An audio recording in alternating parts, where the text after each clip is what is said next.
जसं की मी आपल्याला संपूर्ण हे प्रकरण जे समजून सांगितलं, तर यामध्ये अशी गोष्ट झाली आहे की दिनांक 29/6/2025 रोजी हा बेकायदेशीर पद्धतीने पूल स्थलांतरित करण्यात आला.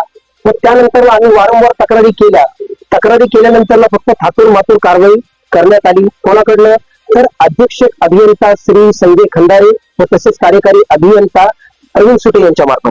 तसेच प्रवीण सुटे यांनी पोस्ट फॅक्टो अंतर्गत अप्रुव्हल मिळावा याकरिता संजय खंदारे यांच्याकडे पत्रव्यवहार केला आणि संजय खंदारे यांनी 29/12/2025 रोजी हे बेकायदेशीर जे हायटेन्शन पूल स्थलांतरचं जे काम झालं होतं त्याला कायदेशीररित्या पोस्ट फॅक्टो मध्ये मंजुरी दिली.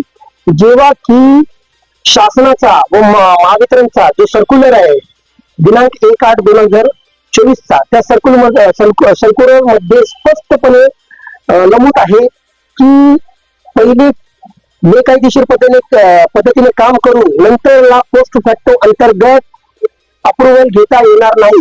जेव्हा असे हे सर्क्युलर असताना देखील श्री संजय खंदारे अधीक्षक अभियंता तसेच प्रवीण सुटे यांनी आपल्या स्वतःच्या पदाचा दुरुपयोग करून या बेकायदेशीर कामाला कायदेशीर केले व या संपूर्ण प्रकरणाला दडपण्याचा प्रयत्न केलेला आहे. काय तर त्यामुळे या अधिकाऱ्यांची देखील चौकशी होणं एसीबी मार्फत हे गरजेचे आहे. सर मांग काय आहे तुमच्या ह्याच्यामध्ये? अगर काही दोषी झाला, कॉन्ट्रॅक्टर झाला, या अधिकारी झाला तर मांग काय तुमच्या? आमची सर्वप्रथम माग अशी आहे की यामध्ये एक तर कॉन्ट्रॅक्टर दोषी आहे, त्यानंतर दीपक दामोदर चौरे हा लाईन स्टाफ आहे जो वरिष्ठ तंत्रज्ञ महावितरणचा वायरमॅन आहे, त्याच्यावरती देखील कारवाई झाली पाहिजे. तसेच कॉन्ट्रॅक्टर वरती जी आहे ब्लॅक लिस्टिंगची कारवाई झाली पाहिजे. मग तसेच यामध्ये बेकायदेशीर कामाला रितसर करून देणारे व स्वतःच्या पदाचा दुरुपयोग करणारे जे अधिकारी आहेत त्यांची चौकशी झाली पाहिजे. त्यांच्यावरती देखील दखलपात्र गुन्हे दाखल झाले पाहिजे.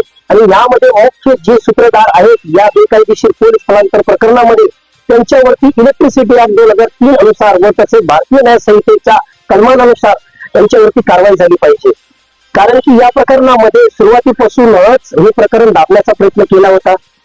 कारवाई करण्यात आली, कारवाई फक्त पेपरावर थातूर मातूर दाखवण्यात आली, परंतु प्रत्यक्षरित्या चौकशी झाल्यानंतर दखलपात्र गुन्हा दाखल करणं हे अधिकाऱ्यांचं या महावितरणचे अधिकारी अधीक्षक अभियंता तसेच कार्यकारी अभियंता यांचं दायित्व होतं. परंतु त्यांनी त्यांचं दायित्व प्रामाणिकपणाने निभावलं नाही. कॉन्ट्रॅक्टरला वाचवण्याच्या उद्देशाने पुरेपूर प्रयत्न करण्यात आला. त्यामुळे आमची मागणी आहे की या कॉन्ट्रॅक्टरला वसई तालुक्यातील नव्हे तर संपूर्ण महाराष्ट्रामधनं ब्लॅकलिस्ट करण्यात यावं नियमानुसार. तसेच या कॉन्ट्रॅक्टर व जे दोषी आहेत यामध्ये या प्रकरणात त्यांच्यावरती कायदेशीर दखलपात्र गुन्हा दाखल करावा.